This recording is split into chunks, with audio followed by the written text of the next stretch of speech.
Hari Om. Let us start today's Maitrimilan session with the 3 rounds of Omkara. Inhale.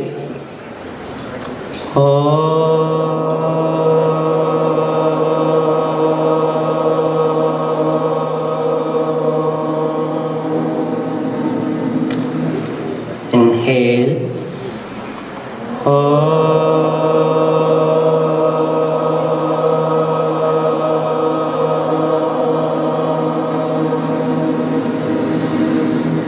Inhale.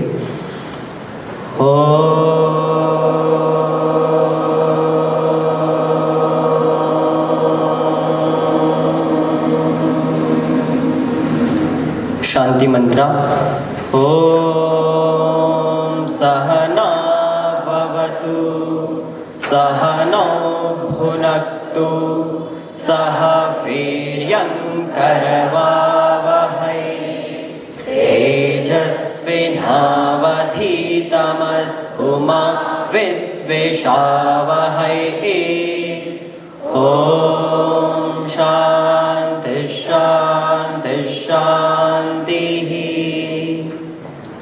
योग गणपति मूल मंत्र.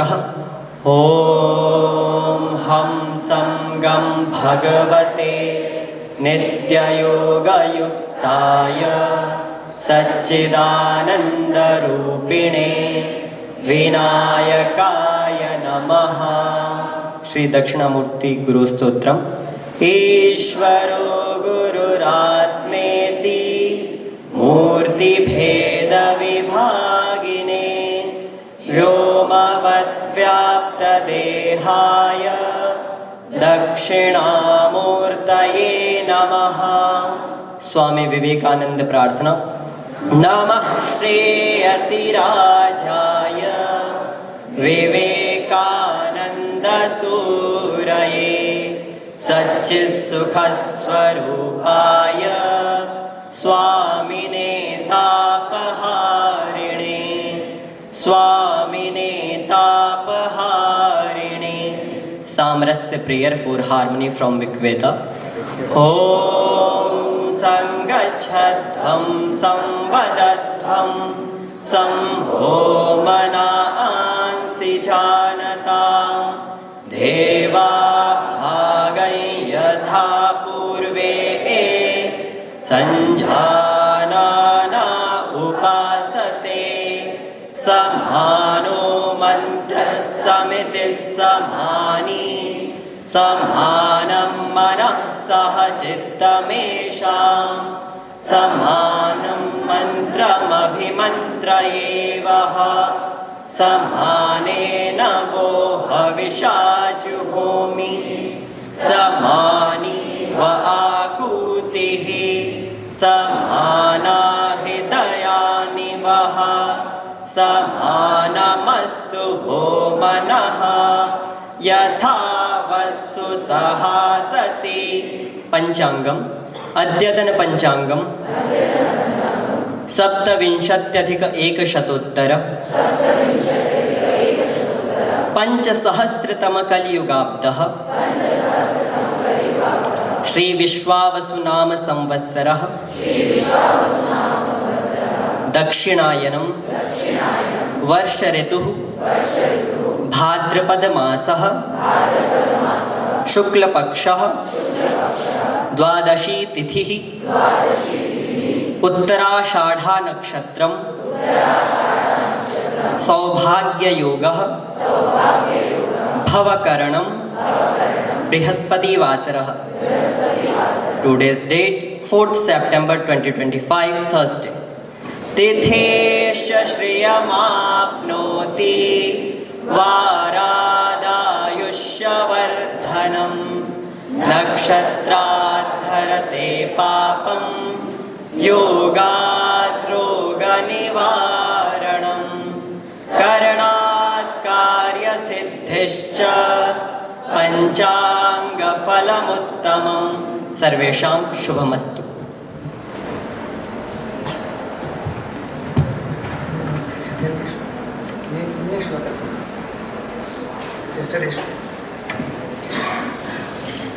Namaste to one and all. Suprabhatam. we will just remind ourselves of yesterday's shloka chanting, and then we will go into today's shloka. Shall we all chant together? Satsangatve nissangatvam, nissangatve nirmohatvam, nirmohatve nischalatatvam, nischalatatve jivan muktihi. Once again please. Satsangatve nissangatvam, nissangatve nirmohatvam, nirmohatve nischalatatvam, nischalatatve jivan muktihi. Bhaja Govindam, Bhaja Govindam, Govindam bhaja mudamate, samprapte sannihite kale, nahi nahi rakshati dukrin karane. Today we will see the 10th shloka. Vayasi gate kaha kama vicharaha. Vayasi gate kaha kama vicharaha. Vikaraha. Vayasi gate kaha kama vikaraha. Shushke neere kaha kasaraha. Shushke neere kaha kasaraha. Shushke neere kaha kasaraha. Vayasi gate kaha kama vikaraha. Shushke neere kaha kasaraha. Vayasi gate kaha kama vikaraha. Shushke neere kaha kasaraha. Vayasi gate kaha kama vikaraha. Shushke neere kaha kasaraha. Kshine vitte kaha parivaraha. Kshine vitte kaha parivaraha. Kshine vitte kaha parivaraha. Jnate tatve kaha samsaraha. Jnate tatve kaha samsaraha. Jnate tatve kaha samsaraha. Kshine vitte kaha parivaraha. Jnate tatve kaha samsaraha. Kshine vitte kaha parivaraha. Jnate tatve kaha samsaraha.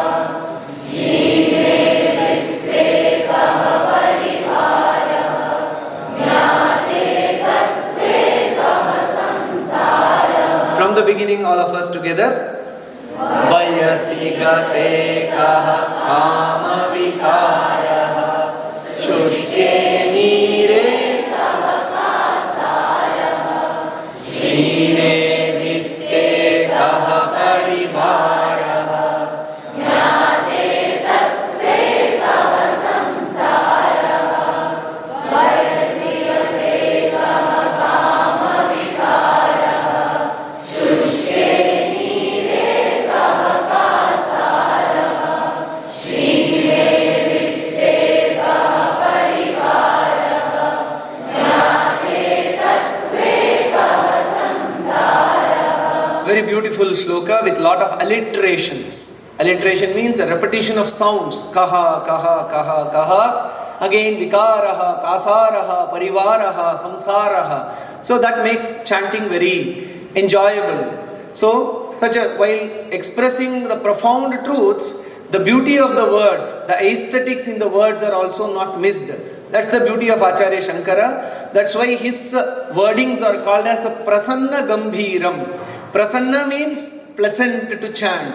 At the same time, gambhira means deep in meaning. So hence that balance of pleasantness and depth that you can find in the composition in all other works of Acharya Shankara also. Okay, now let's quickly get into the meaning of it. Vayasi gate kaha kama vikaraha. What is this? What is the necessity of having sensual desires after you cross a particular age?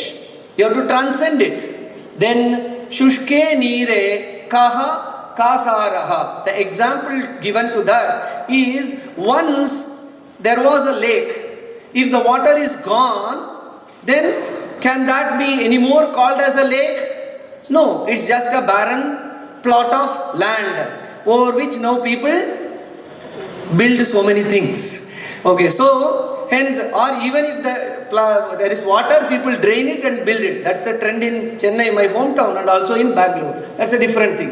Okay, kshine vitte kaha parivaraha. As long as it's a very crude reality of our life, as long as we have possessions, people will be around us. And once we lose whatever power, strength, wealth, etc., then there will be no one around us. And then jnate tattve kaha samsaraha. Once you know the reality of the world, then there is the world does not have any meaning for you. Quickly I will explain this. Vayasi gate kaha kama vikaraha. We have to be mindful about what age we are in.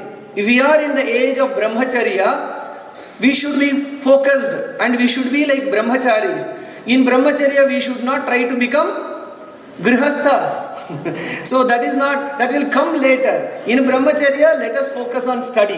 When we are grihasthas, we should not think that we are still brahmacharis and then roam around freely. We have our duties and responsibilities. So hence, inappropriate desires, all those should be avoided. In the same way, vanaprastha and sannyasa, in those ages also, age appropriate behavior should be there. For that we should be mindful of what age we are in. So this is a lesson on mindfulness. Next one, shushke nire kaha kasaraha. That's an example given to that. So once the water is drained out of a place, no more it is called as a lake. In the same way, when the age has gone, so trishnaika tarunayate, it is said, the body ages, but our desire remains young.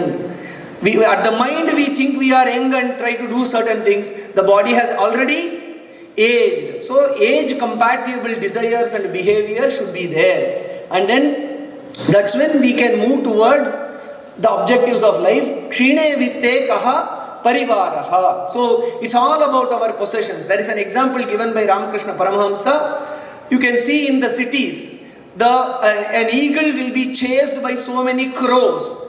One eagle or a vulture will be going, so many crows will be behind it. They will be chasing. Have you seen it?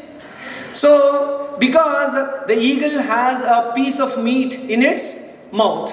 So all the crows want that. Once the eagle drops that piece of meat, then the crows are all attached only to the meat and not behind the eagle. So this example Ramakrishna Paramahamsa gives in his Gospel of Ramakrishna. There we understand, as long as we have that possession, people will be around us.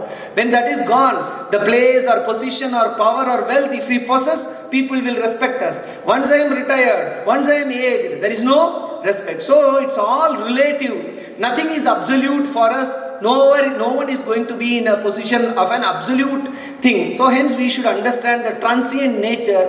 And so this is the essence, the transient nature of life. And hence we have to understand the reality. For a yogi, the samsara becomes nothing. For a yogi, a piece of stone and gold remains the same because he has transcended. So hence the teaching of this shloka is, we should be mindful of our existence. We should be behaving in an age-appropriate way. We should be thinking, reflecting upon each and every action, whether it is appropriate or not, and then move towards your ultimate goal. In that context, let us seek the grace of Govinda, Bhaja Govindam, Bhaja Govindam. Thank you.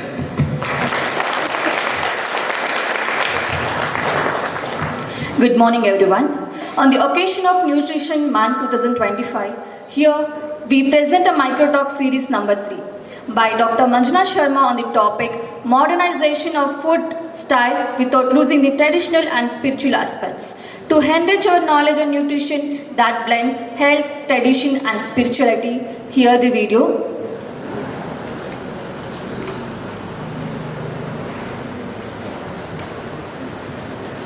Namaste. Food is everything. We want to eat a lot, we want to do fasting, we want to play with the food what we consume. But there's a big question, can we modernize food style without losing the traditional and spiritual aspects associated with it? Certainly yes, it is needed because the way we want to present our traditional components and concepts of food has to be tweaked with respect to the requirements of the day. But we have to keep one thing in mind. We always say in ancient Indian tradition, food has to be seasonal and regional. Probably if we understand some basic concept, then making mistakes with respect to modernization can be avoided. When we talk of seasonal and regional, we look at what is grown at that given point of time, what is grown in a particular region. So then the concept of bringing food from one place to another place and then preserving it with lots of chemicals and then facing lots of problems can be avoided. Similarly, food has to be rich with nutrients, food has to be rich with micro and other aspects of nutrients which can help us to have good healthy life. Today biggest target for food is our gut. So gut health is very important, and for which we need to have such food which is digestible, which is once again made for human consumption. When we say that retain those spiritual values, retain those traditional values, then we go back to ancient times to visualize and say that yes, our food was rich with nutrition and we were eating as much as possible fresh food. We were consuming more of vegetarian diet and we were also having a kind of gratitude for the consumption of that food. At the same time, when we really use food, we have to use it with a purpose. Whatever we consume, we become that. Hence, in the name of modernization, let us not dilute the concept. It has to be spiritually rooted, it has to be traditionally valid, and at the same time, it has to be palatable, it has to be presentable. That's what the future day demands. Thank you. Sarve bhavantu sukhinah, sarve santu niramayah, sarve bhadrani pashyantu, ma kasyit dukkha bhag bhavet. Om Shanti Shanti Shanti.